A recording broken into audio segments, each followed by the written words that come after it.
This is a series of recordings talking to real people about how their lives have changed in the pandemic.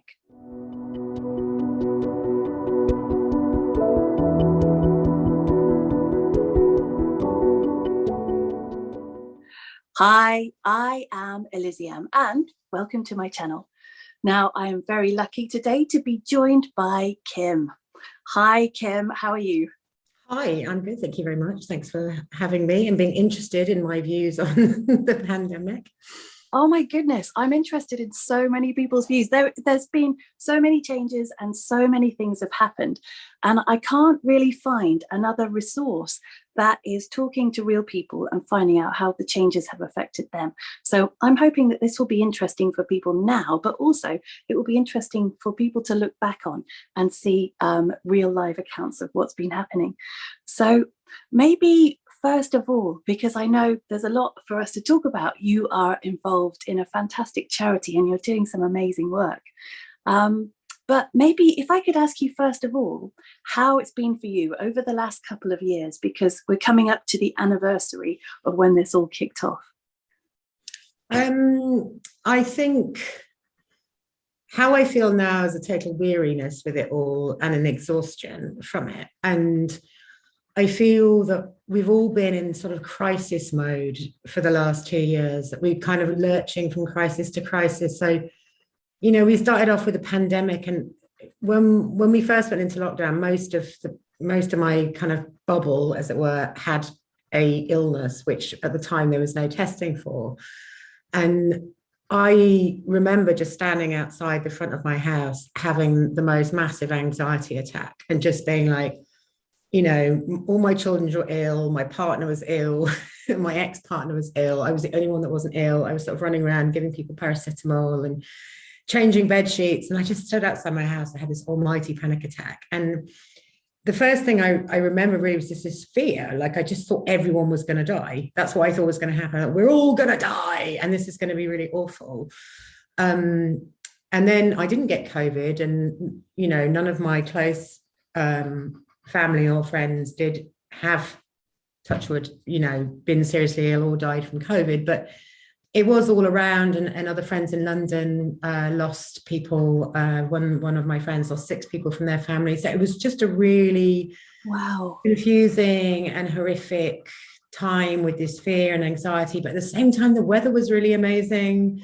And it was before the kids had any schooling set for them. So it was just like, it was, you know, we just spent the days like in our wetsuits we got into the river outside near our house, and we just charted all the jump-in spots and the swimming spots, and then we'd come back and have a hot chocolate. And then, you know, in some ways it was just really blissful, and life was just reduced to this very small group of people. I mean, actually, I'm quite lucky. We had quite a big bubble because of various ex-partners and living arrangements. So all the kids had somebody of their own age in it. So they were quite entertained. There was enough adults to kind of rotate around and feel like you had a bit of a social life. So, you know, when we emerged from the thing that not everybody was going to die, then it was kind of slightly better.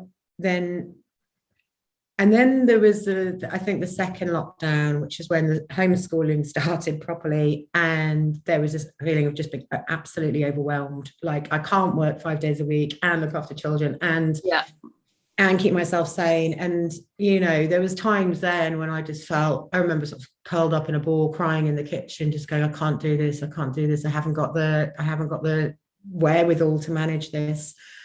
And then I think, you know, as well, this kind of combination of, so I work as a communications director for a climate change organization, and it sort of threw into stark, because we were reacting so quickly to COVID and the pandemic, it very much became about, well, if we can react this quickly to COVID, why can't we react this quickly to the climate crisis? Why can't we leverage the money that's being thrown at that? So from a work point of view, things accelerated rather than de-accelerated. And then so that all kind of speeded up. And then, of course, Brexit as well, and just, but this is what I mean, going back to my original point, it just feels like for the last 2 years, we've been going from political crisis to pandemic crisis. And then, of course, the personal crises emerge from 2 years of lockdown and how that's impacted on the kids or on partners or on other family and friends. You know, it's just been, so that's how I sort of see myself now, is I'm just kind of waiting for the next crisis, you know, and it doesn't give up. Wow. Do you know what? I'm so glad that you explained that so articulately, because I feel like I have lived through the same kind of thing. I had the same problem at the beginning. I had my kids were really ill. Tim was fine. I was poorly, and I was convinced that we were all going to die. And it was this heightened level of fear that we were all in. I remember Boris Johnson saying, "You will have family members that will die." And when you hear your politician saying something like that, you cannot help but worry. That's really, really kind of bleak and horrific. And I had the same experience of just the utter panic of, oh my goodness, what am I going to do? I haven't got my stuff in order. I haven't got a will. I haven't got, you know. So that was very real, and it was very traumatic. And you're right, we did go from one thing to another in the time of Brexit happening and everything, and all of the impact that we've had in terms of the economic fallout, and then the supply chains, and you know, all of this has had a real impact on our everyday lives. It stopped us from seeing the people that we love and doing the things that we wanted to do. But yeah, we did have some awesome weather. So like, I mean, at least there was something. And then I understand about your work speeding up dramatically, because I went from doing something in the hospitality industry to then having a complete career change, which has been amazing. But I'm not alone in the fact that my working patterns have changed. It's happened to a lot of people. So in terms of the way that you work, have you been based more at home, or have you been, how's that different? Well, I have been, my job's home-based anyway, because I work for this global climate change organization, and there does have offices, but if you know, I work remotely. So, and in fact, just before lockdown, I'd got an office in town, and I've just got an office in town again now. So after 2 years, and that is just a blessed relief, because being at home, dealing with, you know, it was just not working for me being at home anymore. I just can't, being in that space so much, and I just don't focus. Yeah. So now this office space is great, and now I come in and I do my, you know, hours of work, and then I feel much more focused. So it's good. But I wanted to go back to something about, like, talking personally on me in the pandemic, when I was having this anxiety attack outside and the fear. And I had this moment, and I was like, look, this is a totally rational reaction to all of the information you're being given. So instead of like trying to get rid of the fear and pretending that it doesn't exist, I gave it a name. So I called her Lady Anxiety. And then I would spend, like, anytime she came up, I would go off, take myself off, and I would let myself have all the feelings that Lady Anxiety wanted me to do. So I'd let myself feel scared and cry, and be like, this is totally fair enough. I invite you in. This is a reasonable reaction to a global pandemic. And then I'd be like, okay, well, we've had you for 20 minutes now, and that's not going to help me cook lunch or clean up or get on my Zoom meeting. So off you go again, and I'll come back to you later. And it was a really good way of me, it's been a really good way of me trying to manage these different emotions and roller coaster stuff. It's just by being able to name her and say, of course, you're a person. I just got goosebumps when you explain that. That's phenomenal. And what an amazing coping strategy. For me, there was a great deal of stern talking to myself, I suppose in a similar way. Just, you're right. The information that we're getting wasn't consistent with, there was a massive disparity in the data and the rhetoric.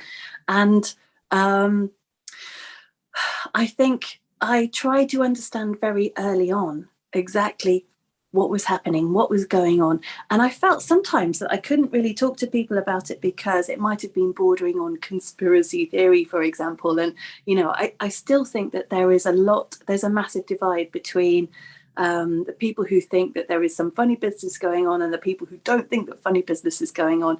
And I feel like we're increasingly being polarized against each other for our opinions and our perspectives. But that's just a bugbear of mine. Yeah, well, I mean, the thing is, I think there's so many players in the pandemic situation. You know, there's the scientists, the government, the politicians, and one of the things that I like for people that were feeling more skeptical about the whole thing is like, look, capitalism will always make money out of whatever crisis there is. Like we see a crisis and we're like, oh my God, what's the humanitarian reaction to this? Of course. But capitalism doesn't work like that. Disaster capitalism is like, there's a crisis, let's make as much money from this as possible. And of course that's going on at the same time as people are genuinely trying to find solutions to it, you know. So it's all true and none of it's true, if you see what I mean. I've just saw it like with the people, like, so quite a few of my close friends, it started off being people not wanting to wear masks, and then that quite quickly developed into being really anti-vaccine, and then conspiracy theories, and then before we knew it, some people were off on a QAnon demonstration, and I was like, this is spiraling out of control. And one of my friends sent me a video of them, and they were at a demo in London. And, you know, I have total respect for people standing up for their beliefs, but they were actually standing right in the middle of the fascist bloc. And I was like, great that you went there, but you're standing with Britain First. And like, like, I don't know, I just think it was quite interesting who aligned. It kind of switched everything over. It was like the far right with the sort of spiritual healing alternative people, and I was like, that's a really weird alignment compared. It threw politics on its head, like quite a lot. And there was all sorts of, suddenly I was finding myself, because I was like, well, I think there is a pandemic and I'm listening to the science on this, and I was finding myself, we actually went into lockdown before the official government lockdown, because I was like, this is nuts. So, because we had family in Spain, and at that time Spain was having a very high number of deaths, and my sister-in-law lives in Madrid, and we were like, you know, they were really up against it. So we were like, this is coming here. Why are we all still roaming around freely, you know? Yeah, agree. So we went into a kind of personalized lockdown. So I found myself being on the kind of very authoritarian about it, and being like, no, we should be locked down and we should be wearing masks. And that was quite a swing around for me, who's generally a freedom-loving anarchist, you know. So. And how do you feel now? Are you still wearing masks? I know where we live, it's still mandatory to go into a shop wearing a mask. I just can't. The hypocrisies of it all are too much for me now. So to go to the cinema, you have to show a lateral flow test. To go to the pub, you don't have to wear a mask in the pub, but you do in a shop. I can go to the swimming pool and sit in a sauna in a steam room with a bunch of people from all over the country, but then to go to the cinema, I have to be in my bubble and do a lateral flow. I mean, the contradictions now are just too... Doesn't make sense for anyone to either work them through or take them particularly seriously. So I'm just like, I wear a mask because it's become partly habit, and partly because it's winter and I normally have my scarf on. So I just think, well, I'll just do that. And then, you know, no one really needs to, that's sort of masky like. I don't know. Yeah, I agree with you. I feel like we're in a very strange limbo. I mean, over the border in England, it feels like all restrictions have been released, but that feels like a political move as well. So well, if you get the train from Machynlleth and you go to Shrewsbury or London or something, it's really funny because everyone's sitting on the train in Wales with their masks on. You get to Shrewsbury and everyone gets on without a mask on, and all the people from Wales are sitting with their masks on, and I'm just like, that's bizarre. It is bizarre. And it's like, you know, I don't think there is an announcement, but I think that, you know, you are now in Wales, please put on your mask on the train, and something like that. I mean, that's another interesting thing about the whole pandemic, was how it became really decentralized from Westminster, and how Wales and Scotland and England suddenly became really different countries in a way that wasn't before. And with the Brexit combination as well, it's made that, you know, actually I've been quite proud to live in Wales, which I think has had a very human, sensible, data-driven led approach to it. It's been cautious, but it had to be cautious because of the amount of hospital beds that we've got and all the rest of it. There was a real need to not overwhelm the capacity of the NHS, from what I understand.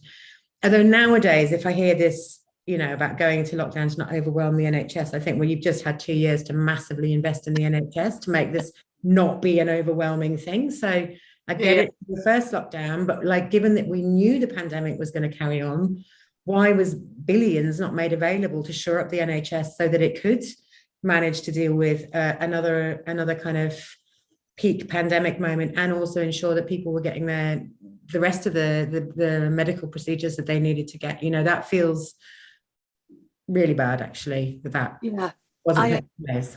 And I think another thing that I noticed being in Wales was this increased sense of kind of that nationalistic kind of, right, we're in Wales, this is ours, everybody else can stay out, which is always a kind of undercurrent. It's a vibe you get. But certainly in the pandemic, there was a massive surge of that kind of nationalist feeling.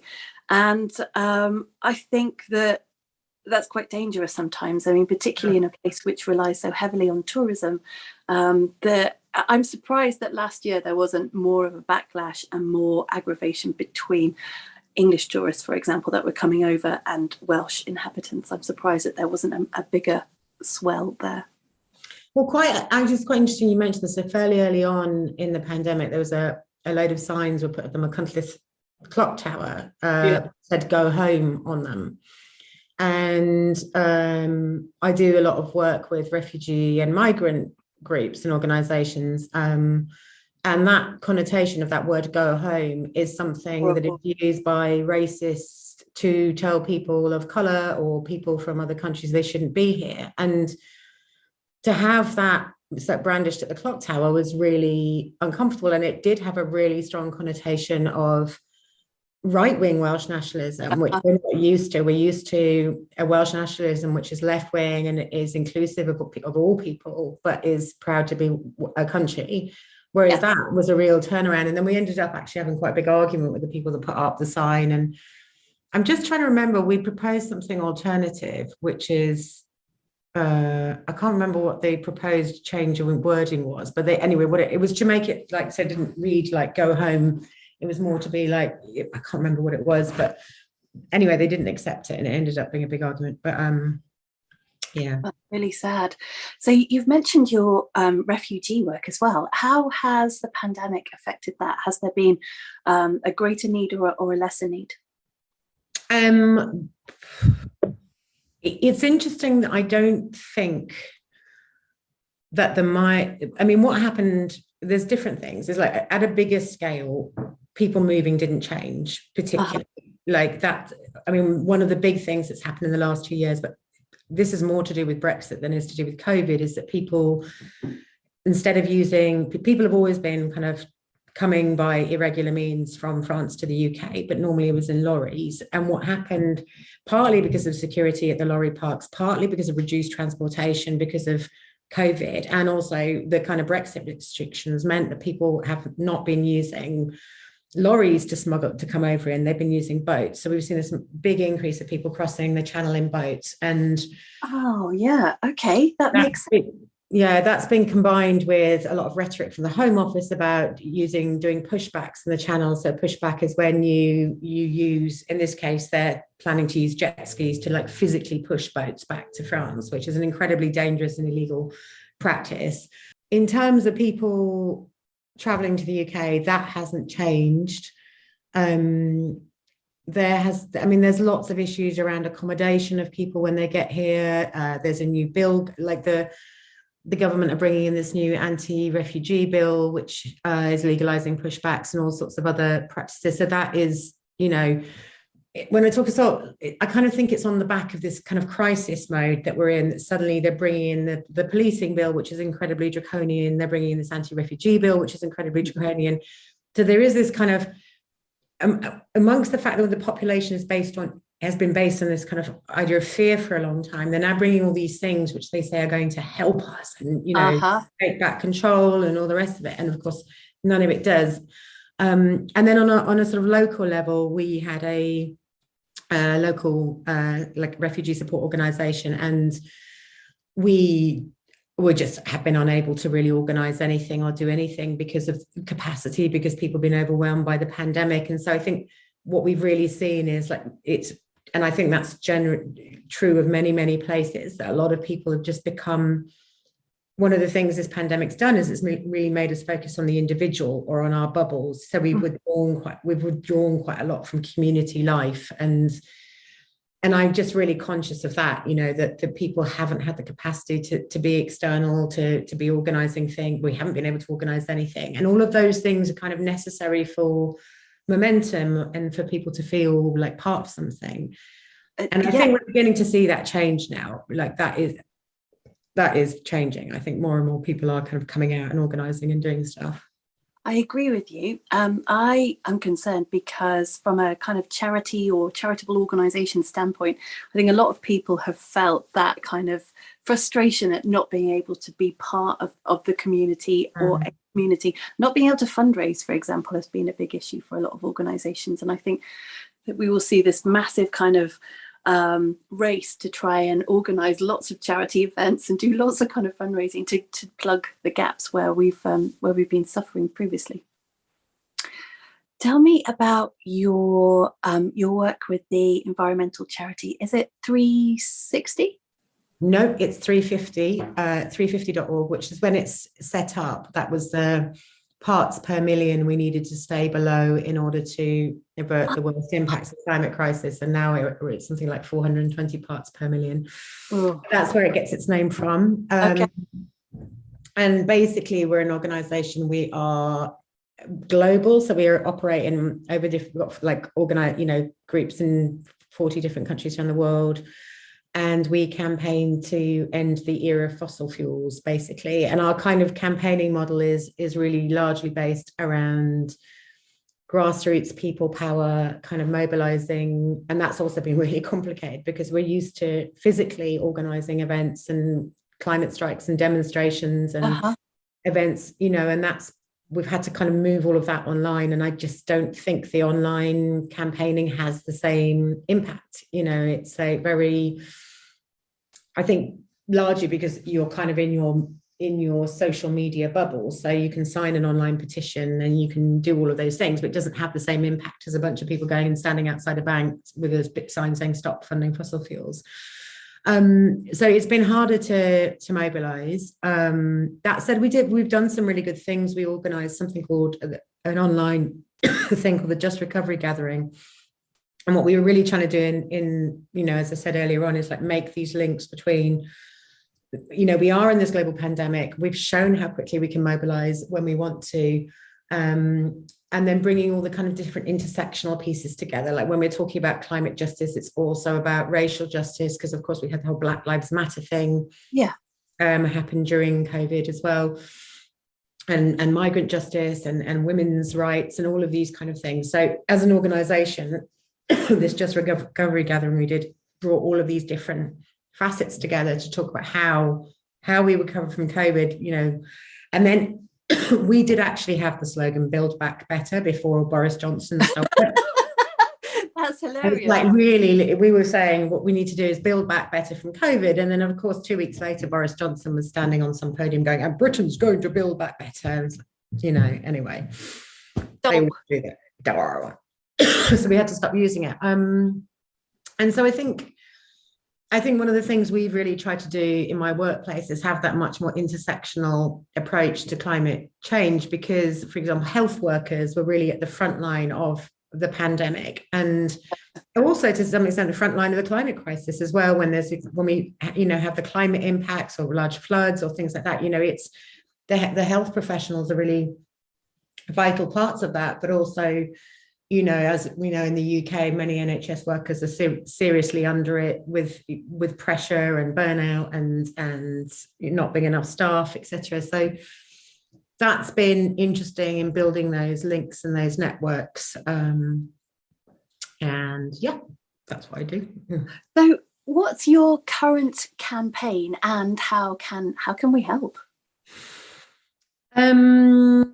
Our current campaign is basically to end financial institutions funding fossil fuels. And so we've got a number of campaigns around the globe, but one of the main things we're doing is targeting central banks. So we have a campaign against the Bank of England, we have a campaign against the European Central Bank, and in various other countries we have campaigns against their central banks because they are run by the governments or controlled by the governments. Effectively, the idea of just kind of getting them to withdraw fossil finance.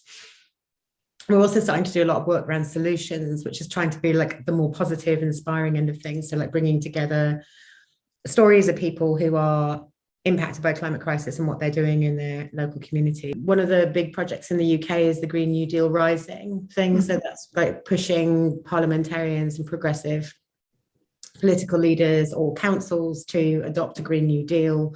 And that can look different in different places, but a Green New Deal is essentially like making the transition from where we are now to a kind of green energy future, and it being a kind of package that you can do. So those are some of the things. There's a lot of things. Brilliant. And what would you like me to do? Shall I put some links to your website down below and any petitions? Yeah, that'd be brilliant. Oh, wow. Thank you. Kim, I can't believe you have given me so much gold, so much insight in this short chat. And I'm really, really grateful for your time and for sharing the things that you've shared. It was phenomenal. So I'm very, very grateful. Thank you. Okay. Cool. Okay. Any other questions, or if I'm not clear on anything, please let me know and I can come back. Perfect. Well, I could stick some contact details down below as well if you like. Okay. Excellent. Thank you so much. Okay, so there is just enough time for me to ask you to like, subscribe, and of course, put that bell notification on so that you never miss an episode. And if you like my channel, don't tell me, tell your friends. I'll see you next time. Bye.